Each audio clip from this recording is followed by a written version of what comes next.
Hey, for the last time this year, Erev Tov. So that's because the last time this year, because tomorrow. So every good educator knows that if you ask a question, you have to give an answer. So last week, I asked a question on Tuesday, and then I asked more questions on Wednesday, and I haven't been in Mincha since. So I'm sure you've all been wondering what the answers are. So hopefully we will get some answers before the new year. We spoke very briefly, but the question, we were talking about the judgment of Rosh Hashanah, so-called. And the question is, again, intuitively, we think we're coming for a judgment. So what are we judged on? What are the criteria? It's what we've done. It's the deeds of the past year. And one would think that the judgment on Rosh Hashanah, and I'm sure many people do think, is about what we've done in the past year. And based on that, we'll get our reward or punishment or whatever it may be. The problem with that is, as we saw, a number of different places, a number of different sources, which raise issue with this idea. One is the fact that we don't mention anywhere in our tefillot the concept of vidoy, the concept of what we've done. We're not allowed to mention chet on Rosh Hashanah, which all seems very strange if this is what the judgment is about. Right, we spoke about the fact that Gemara says, only based on what you've done now, implying not what you've done previously. So it's all a little bit strange in terms of what the judgment is. When it delve into an answer, which is suggested by Rav Chaim Friedlander. This appears in Siftei Chaim.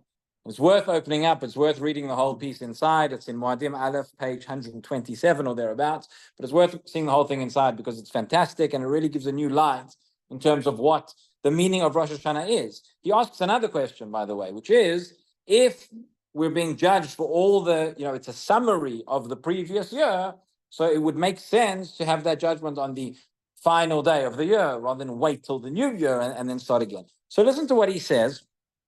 And he gives us maybe a new understanding about what the judgment is and what it is that we should be working on and concentrating on as we come into Rosh Hashanah. So he says like this. He says, Maseh Adam she'avru kov'im b'din Rosh Hashanah ulam lo hava ikar el ha'atid. He says, okay, it's true that the things that you've done in the past year have an impact, have an influence here, right? But that is not the main discussion. The main idea is not what was in the past, but what will be in the future. He says, Din Rosh Hashanah ino k'mishpat basar v'dam shenishpat al ma'asav be'avar. A person goes into a human court and one is judged on one's actions that have already taken place. V'alav latet aleim din v'cheshbon, why I have to give an accounting, an explanation about what I've done. Ulefi zeh nikva aschar va'onesh, and the verdict will be determined based on that. Omnam kach yeh mishpat b'yom hadin hagadol v'hanorah shebo yadunu al kol ma'aseh shenaseh be'avar. He says such a judgment will come. The truth is Yom Kippur has an element of this as well, but he says it's really going to happen. The Gemara we saw in Rosh Hashanah, what's called Yom Hadin HaGadol. This is after time of Tchat HaMeitim, and this is later on. Everybody will have to come and give an accounting for everything. That will take place in the future. Aval Din Rosh Hashanah inoke, and that is not what Rosh Hashanah is about. Boskim Bikar Batid. Again, Rosh Hashanah is about the future. Again, what do we mean when we say that? He says, Adinu totzah michudosh shel hayom. It's called Rosh Hashanah. It's the head of the year. It really contains within it the roots of the entire year, which will come. What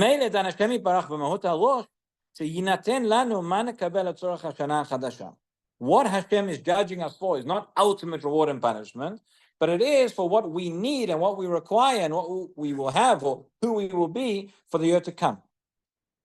And he gives a mashal now to explain what we're talking about. He says, Namchish tadvarim me'olam ha'maseh. Kol mif'al beit mischal olech b'chol shana cheshbon ha'taktiv. Okay, so you have a factory, you have a company, you have a business. Every year you have to do a bit of stock take. You have to work out your budget. You have to work out your budget for the coming year.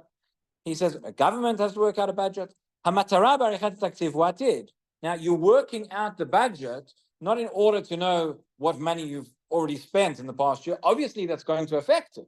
Obviously, where you've spent the money and where it's been well spent or where it has not been well spent is going to affect where you allocate the funds for the year to come. But the budget is all about allocating what I'm going to have the next year. How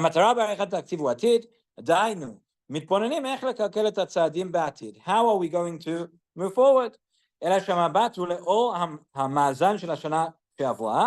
Right? Obviously, we take into account what has happened. But the main question, when you're putting the budget together, the main question is, what are you going to spend your money in the coming year? Where do you want to spend the money? What direction do you want the business to go in? And based on that, okay, obviously we have to take into account. It has to be sincere, it has to be genuine, it has to make sense. So if a person stands on Rosh Hashanah and says, my plan for the year is A, B, and C, and everything you've done throughout the entire year shows that you are going to do the complete opposite of that, that's not sincere. The person has to work out how it's going to be accurate. But essentially, what are we judged for? Not what we've done. Again, what we've done is a consideration, but what are you going to do?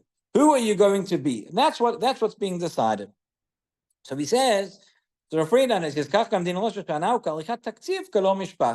says, it would maybe be more accurate to call it a budget. It sounds less, it doesn't have the same gravitas, the day of budget, right, as the day of judgment.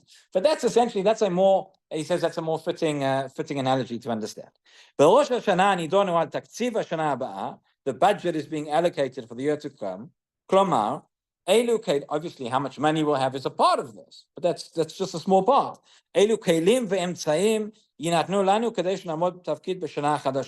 What tools, what means will be at our disposal in order to fulfill this job.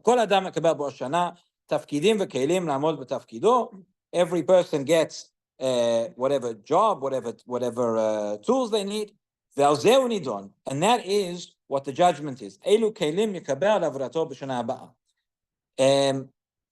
Now he says, based on this, we can understand a number of questions, a number of things that don't seem to make sense as well.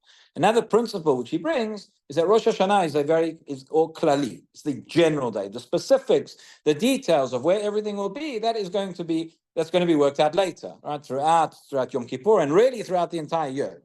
So he says, the same way, when you're allocating a budget, what's the wrong way to allocate a budget? And that's probably the way that it's done in most places, is, okay, we need money for this, we need money for this, we need money for this, we need money for this, we need money for this. And then at the end, you have a strike because nobody has enough money, right? That's the way that it's done. But a more sensible way would be, okay, let's start from the beginning.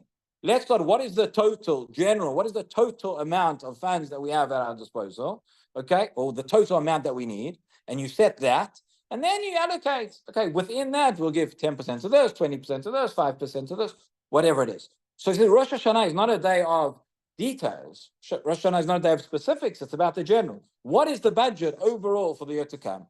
And then, once we have that, we can allocate. So he says, we have a Mishnah, a very strange Mishnah in Rosh Hashanah, right at the beginning of the first parak. I think it's the second Mishnah of the Masechet.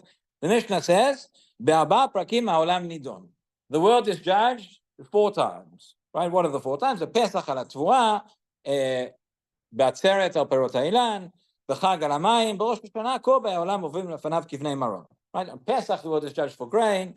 On Shavuot, it's judged for fruits of the trees. On Sukkot, it's judged for water. And on Rosh Hashanah, all the creatures, Kol B'Olam, every single human being, Jewish, non-Jewish, comes before Hashem as one. So everybody asks the question, if every human being is judged on Rosh Hashanah, what does it mean? Well, it's judged on Pesach, on Shavuot, on Sukkot, the grain, the ran asks the question. He says, what does it mean? How much water there's going to be? It means how much water are people going to have, how much rain, how much crops, etc. So what do you mean? It's judged separately. So he says, based on what we've said, we can understand. He says, basically, if we understand that the general allocation is made on Rosh Hashanah, and then b'shar prakim tanim al ofben yitziat pratim lefor. After that, how is all of that going to be allocated? Right, the specifics, how it's worked out. That is the continuation. And he quotes a Gemara here, which says something similar. Gemara in Rosh Hashanah, Daf Yud Zayin Amud Bet, says this. It says, "Aresh hayu Yisrael reshaim gmurim b'Rosh Hashanah upasku lehem kshamim muatim lasof chazru bahen." And he has another question. If everything's signed and sealed for Rosh Hashanah, so then do we have to come to shul the rest of the year? Do we have to do anything the rest of it? It's all been decided, Rosh Hashanah, okay, we can go home and sleep. So obviously not.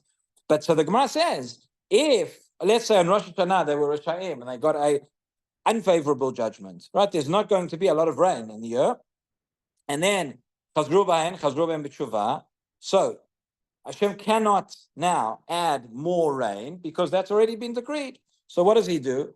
he allocates the rain that will come at certain times, will come at certain places where they'll get the maximum benefit from it, and vice versa. So that's something else. He says based on that there's an person is judged every day, right? What does it mean, person judged? So it's the same thing that this judgment, whatever, is taking place in Rosh Hashanah. But again, how that's going to play out and which portion of that is going to come, that takes place every day as well. Okay, so the bottom line is, what we're saying is that Rosh Hashanah is not a day about specifics. It's not even about the specific acts that we've done or the specific acts that we will do, but it's taking a more general approach in terms of who am I? What am I doing here? What am I planning to do in the year to come? And obviously, it has to be genuine, it has to be sincere. There's an element of the things that we've done. Can't be unrealistic. But based on that is what we are judged for. And Bezrat Hashem, we should all be judged favorably for a good and happy and safe year ahead. Rabbi Chananya ben Akasha, ועשה הקדוש ברוך הוא לזכות את ישראל, לפיכך בא להם תורה ומצוות, שנאמר אנחנו בזמן צדקו, יגדיר תורה